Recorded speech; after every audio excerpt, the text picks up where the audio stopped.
Alright, hello YouTube, thank you for watching. Today, once again, thanks to a very cool guy, I got a Texas Star DX250 here. Man, I haven't looked at one of these little boxes in a long time. Out in the country, they would say I haven't seen one of them in a coon's age. So, anyway, yeah, I was doing the UPS Happy Dance this morning. Man, that UPS guy, my whole life revolves around him lately. So I stuck some new HD 2290s into this guy. Disclaimer, I'm by no means an expert, but had one bad Toshiba here, burn up base resistor. This one here is actually good. The beta is 12 on that.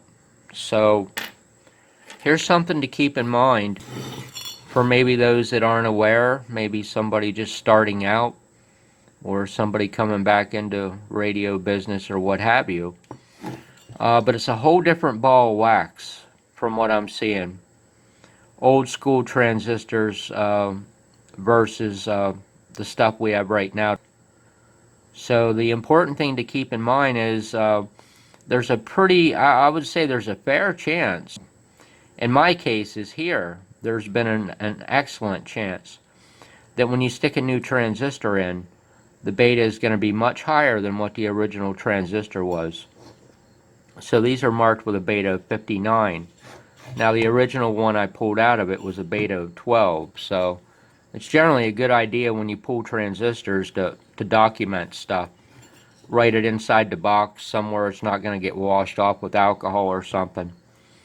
That's kind of how I do. Sometimes I fall victim too because you know, I check the beta on a transistor and forget to label it and then solder the thing back in, and then a couple months later I need to know the beta on it. So, you know, just FYI.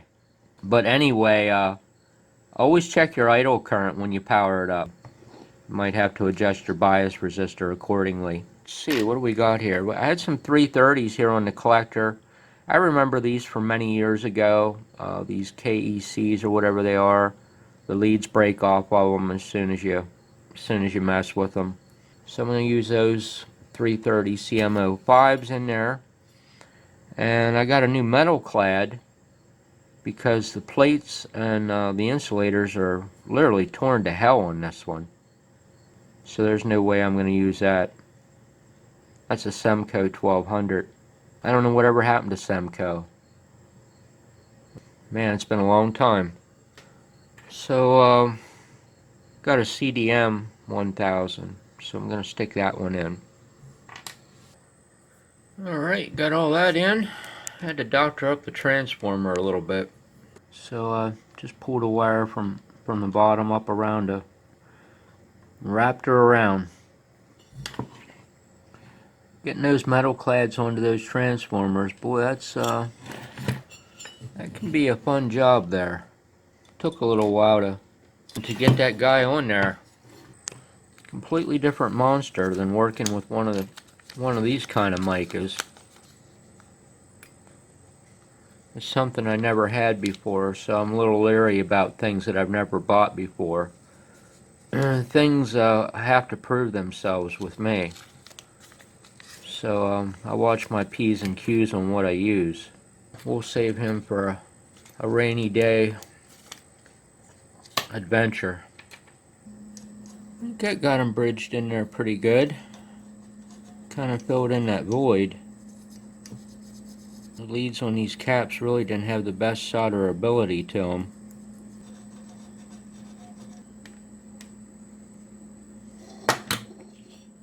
It all looks pretty darn good. Mountains and mountains better than what it was when it came in the door. So that's good.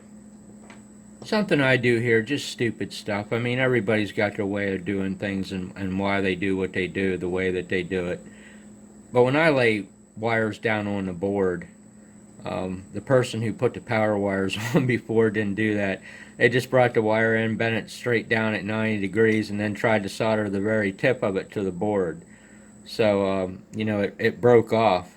So what I do is I fan the wire out. I get it about where I want it, just kind of position it in there, flatten it out ahead of time, and then stick her down tight. I think that's, I don't know. Don't know if I want to say that's a better way to do it, but you know, that's just the way I do it. Because I mean, something like that's never going to break off the board. Unless the top of the board just tears off. That's the only way that's going to happen. So I guess it kind of looks like it's time to put some power into it and jump the bias resistor in and see what the idle current ends up to be. Alright, every once in a while when I do something, I get a result that I completely did not expect, and it seems to be the case here. I have about 13.9 volts setting on the power rail, and then I have a 15 amp meter here in line. I should have something much smaller. Other story. But I got pretty good resolution. 2, 4, 6, 800 milliamps is 1 notch per 200 milliamps. So it's not the ideal amp meter for this, but you know what, it's going to be alright for right now. I pulled a power line off the other side of the amp meter, the hot side of the amp meter, so that the current going into the bias resistor doesn't come through the amp meter. And I'm getting something that I really wouldn't have expected. When I pulled the original transistor, it said it had a beta of 12. Well, if I got a beta of 59 in it right now, it would stand to reason that the idle current would be higher than what it was originally. And of course I don't know what it was originally, because there's no way to know that. So what I did was I stuck a CW5 Dale 8 ohm in series to power this line, thinking that the beta on these transistors was going to be too high, and I didn't know what the idle current was going to be. But when I put the 8 ohm resistor in, I actually don't get any idle current at all, and that kind of blew my mind there.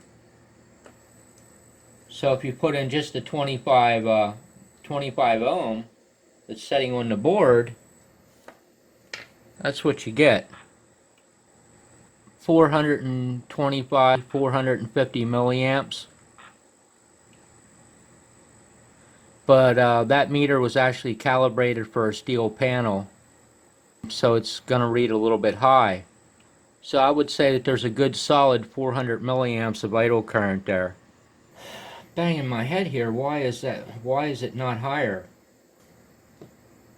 So anyway, I said this before in a video about data sheets. I went to the HG data sheet for this.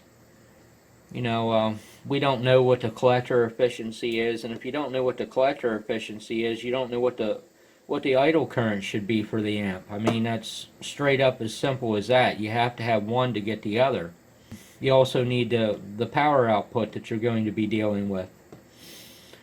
So I used middle of the road 50% collector efficiency, even though they said it could be as low as 30.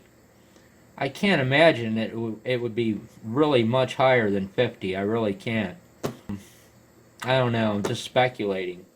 But at 50%, I would need an idle current of 614 milliamps with a beta of 59 transistor. So I'm actually short on current. So I think what I'm going to do is just go ahead and run it the way it is right now. See what it looks like on the scope. But I didn't anticipate that I was going to have to take that 25 ohm resistor down. I really didn't. You know, is 400 milliamps going to be enough for it? Hell, I don't know. It could be. It depends what the collector efficiency works out to be. The only way I can get the collector efficiency is to run the unit and use basic Ohm's law, and that will tell me exactly what the collector efficiency is. But until I do that, you know, I can't make any determinations on whether or not that bias resistor needs changed or not. Alright, oh my, I don't know where I left off. So, looks like I might be having some problems with. I wasn't sure actually what I was having problems with. I definitely got problems with light bulbs, and I definitely know why that is. But I have problems with this variable pot, and that I'm not completely sure what's going on there. But I'll tell you what I discovered here is you can't get the pot out of this stinking Texas Star. I don't know what kind of an idiot, I'm sorry, but I don't know what kind of person would put a pot in the front panel if you can't take the pot out without gutting the whole unit, because the pot actually sets in front of the switch frame. So man, I'm just kind of banging my head here. I was going to take the pot out, take it apart, and clean the wiper of it, because generally it's always the wiper that's the problem. And oftentimes shooting cleaner into it isn't going to do any good. You have to take some polishing cloth and get underneath the wiper of the pot to fix it. But you know, there's nowhere to even shoot any cleaner into it, which I know isn't going to work. I don't know what the hell to do. I mean, drill a hole in the pot, but that's not going to be the ideal answer. Hello, hello, hello. Nothing at all really coming out of it. Hello, hello, hello. Now we're starting to get a little bit of something out of it, but pot's almost the whole way up. Hello. Hello, check 1, 2, hello. About 180 there. Hello. Well, that's a super efficient amplifier, I can tell you that much. Hello. About 20 amps to make 180. That's 65% efficiency right there. That's pretty impressive in my mind. But why is this pot acting like this? Hello. Hello. Got a good 200 watt. 200 there. Actually a little, right around 200. Seems a little bit low to me. But the efficiency of it is pretty darn good. And I'm not quite sure why the dial a watt ain't really so much dialing a watt. About 330. Hello. Nothing. About 4 o'clock or so. Hello. Hello. Hello. Now we're just starting to get something. I don't know what the hell's up with the SSB delay. Hello. Hello. Check 1, 2, 3, 4, 5. Hello. Alright, I think that was the SSB switch issue. Hello, check 1, 2, 3, 4, 5. Hello. But now we got no RF indication on the meter. Hello. Yeah, it's definitely not hung up. Kind of looks to me like the RF isn't getting rectified somewhere. That's the only possibility I can see for that one. So I don't know, I might have to look up the schematic on this amp. So I'm not that familiar with it to just jump on it and know what it is instantly here, but it is working. Getting a little over 200 out of it. Hello. Well, I'd say a solid 200. With 12 watts of drive, I don't think I can really complain about that, but I'm just kind of wondering if this amp's got room to come up a little bit. Because I didn't put the full 1200 on this RF transformer.